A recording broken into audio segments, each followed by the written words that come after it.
Number 15. Family Guy predicts Bruce Jenner gender change. In the past few months, social media has been blowing up with talk about Bruce Jenner coming out as transgender and even taking steps in direction of a full sex change.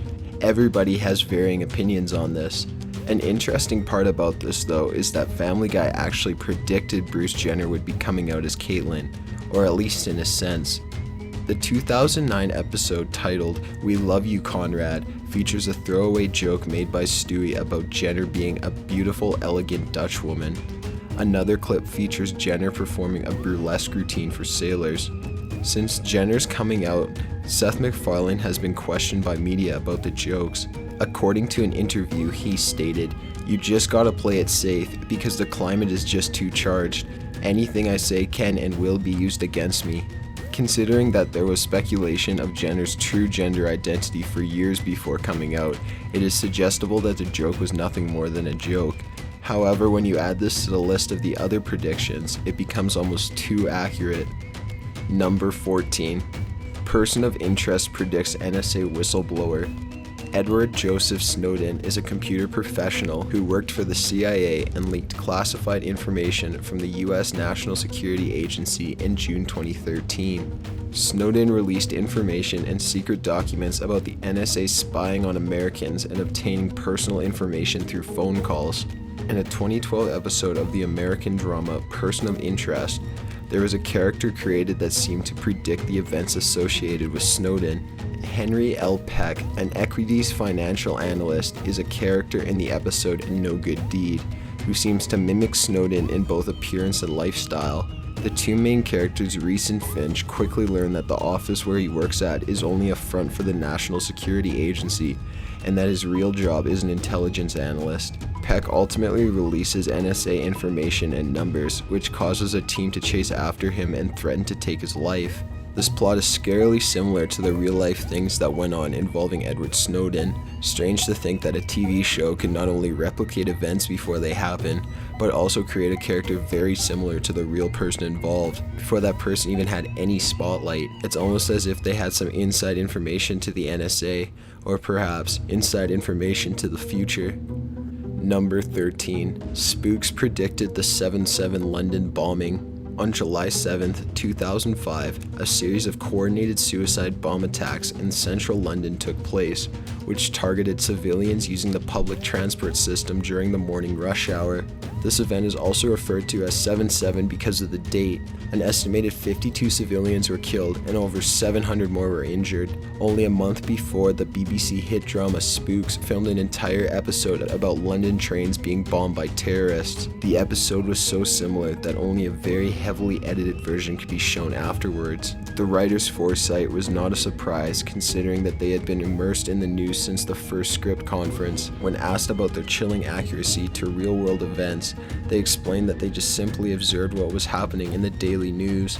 One can't help but wonder if there's more to that than close observation. Even one of the main stars said his time on set was chilling because of the show's ability to predict real-world happenings. Number 12. Simpsons predict FIFA corruption.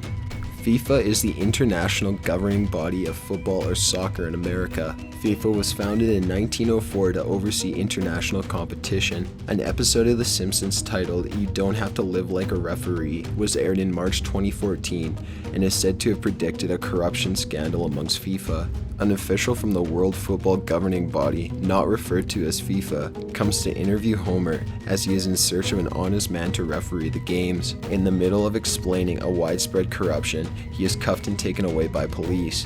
Roughly a year later, in May 2015, 14 FIFA officials and marketing executives were indicted by the United States. The officials were arrested in Switzerland under the charges of wire fraud, racketeering, and money laundering. The episode also predicted the World Cup winners for that year, which was Germany. Number 11. Family Guy predicts Boston bombings. The Boston Marathon bombing occurred on April 15, 2013. The incident was followed by shootings and 3 were killed, while about 264 others were seriously injured. A Family Guy episode titled Turban Cowboy aired 29 days before the Boston Marathon bombings on March 17, 2013, and is said to have predicted the bombings. It's unsure who brought this to attention first, but it led to a complete uproar on the internet about Seth MacFarlane having Illuminati ties, as well as many faked versions of the marathon scene from the episode.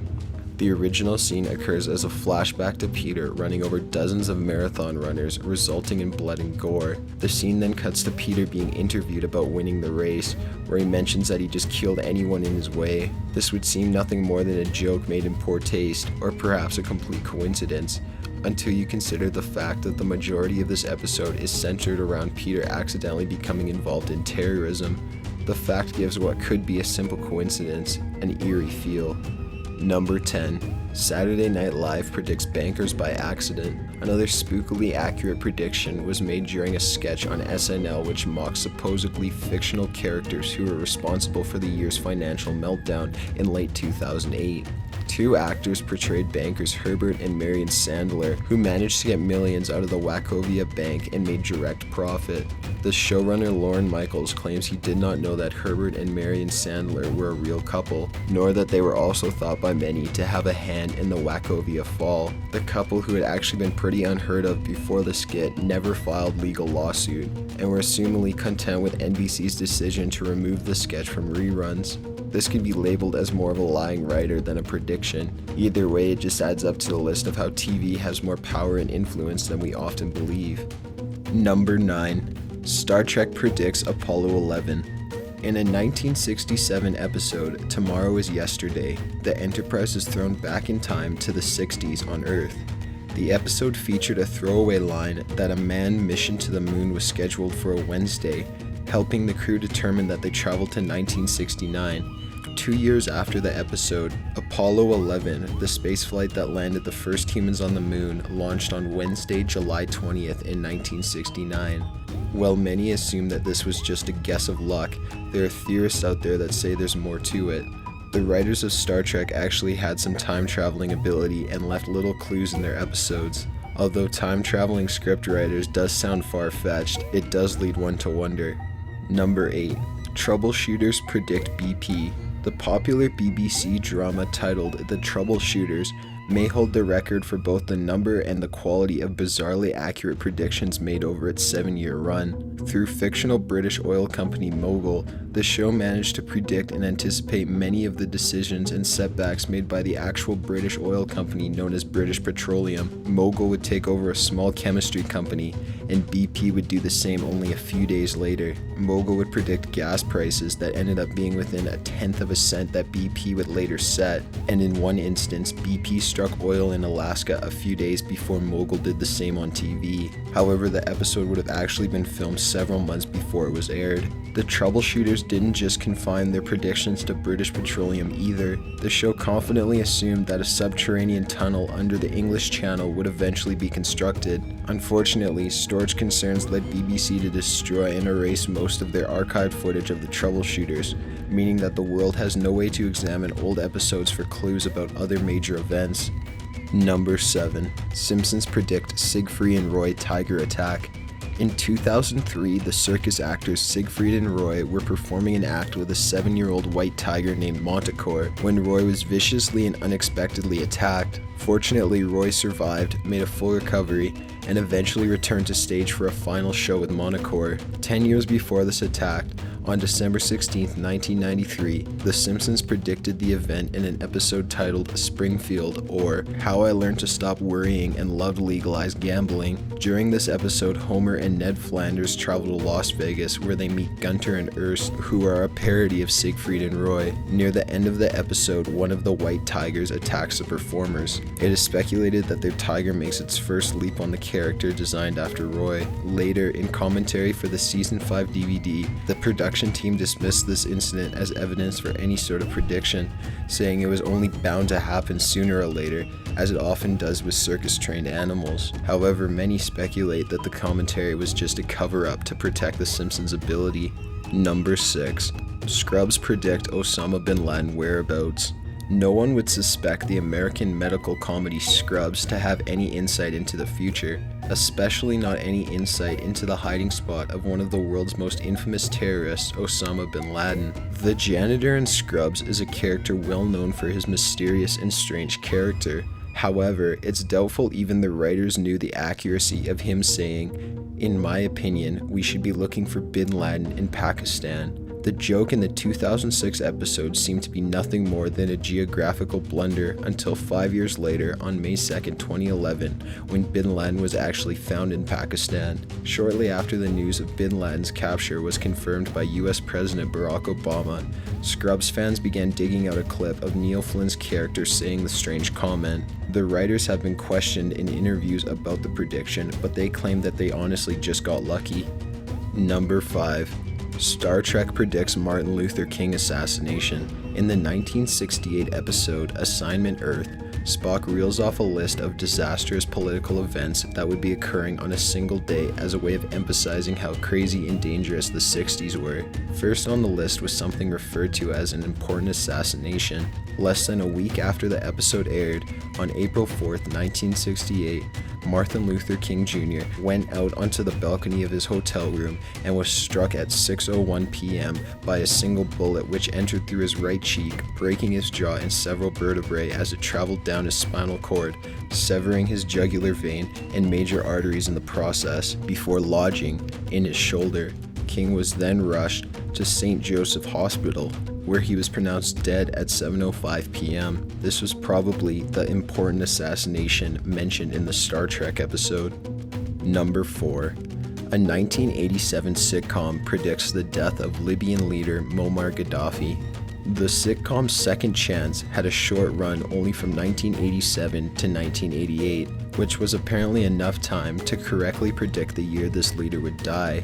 The show focused on the story of Chaz Russell, a man who dies in 2011 but isn't quite fit for either heaven or hell. He goes back in time to help his past self live a better life. In the pilot episode, before he reached the pearly gates, Colonel Gaddafi showed up for judgment following his death. When you do the math, that means that in the show, Colonel Gaddafi died in 2011, which just so happens to be the year he actually died. In the pilot, Gaddafi is shown to have a few bullet holes in his torso, which we can assume was his cause of death. This is really unsettling when you consider that in real life, he was captured in his hometown, tortured, and later killed by gunshots to his back and leg. It doesn't take much magic to assume that a Libyan leader would be killed by gunfire. It's just a little creepy that the year and general location of the wounds were so accurate. Number 3. Laugh-In predicts Reagan presidency. A 1967 to 1973 comedy titled Rowan and Martin's Laugh-In was known for its news segments that parodied TV journalism. The 1968 episode News of the Future featured Dan Rowan reading a bulletin from 20 years in the future about President Ronald Reagan becoming president in the 80s. At the time, Reagan was governor of California. The same show also later predicted the fall of the Berlin Wall and added that it would be replaced with a moat. Number 2. Family Guy predicts Robin Williams' suicide. Among the list of things Family Guy has allegedly predicted, perhaps the most heartbreaking is how comedian and actor Robin Williams' death was supposedly predicted in a 2012 episode. The episode was actually a short of a larger episode titled Viewer Mail Number 2. In this episode, Peter obtains the power to turn anything he touches into Robin Williams. Peter is eventually driven into madness and attempts suicide, but fails. Although the suicide in this attempt is not done by Williams, it's still frightening to think how the two coincided. Furthermore, there are things in this episode that hint at suicide, such as cut hands, which is a gory simulation to slit wrists. To add on to the already creepy coincidences, reports have shown that the same episode was being played on BBC 3 just moments before news of the actor's death was made public. Number 1. The Fox Network predicts 9/11. 9/11 was predicted in 2 Fox shows, the first being The Simpsons, where in the episode The City of New York vs. Homer Simpson, Lisa holds up a flyer that reads New York with a large 9 and the Twin Towers representing 11 just to the right of it. The second being the X-Files spin-off, featuring a trio of computer hacking conspiracy geeks, popularly known as the Lone Gunmen. The series has gained much notoriety since the episode that seemed to predict the events of 9/11 on March 4th, 2001. The pilot episode features a hacker that takes control of a commercial airline and plans to crash it into the World Trade Center. The climax of the episode actually shows the plane heading into one of the twin towers, but at the last minute, it's pulled upward and just misses the building. It's then revealed that the hijacker and hacker is not just a random psycho, but actually works for an underground government agency. The plan was to make the attack seem like it was led by foreign dictators in order to raise the defense budget. Most of the buzz surrounding this started on the exact day that the 9/11 terrorist attacks took place. Many people woke up to see the buildings crashing down on the news and immediately thought back to the March episode. Some viewers even made it a point to report the series. At WonderCon 2008 in San Diego, the producer and writing team were questioned about the strangely accurate prediction. This may well be coincidence, as Spotnitz, the producer, asserts, but it's worth questioning whether the writers of that episode were also correct about the attacks being carried out by a rogue element within the government itself. Although they were quick to dismiss this as a conspiracy theory, it's plausible to consider that while we assume that the writers of the Lone Gunmen had some sort of inside connections to these attacks, couldn't we also say that perhaps someone got ideas from the episode? Got an idea for a top 15 list? Be sure to leave it in the comments below. Be sure to subscribe for future videos. Thanks for watching.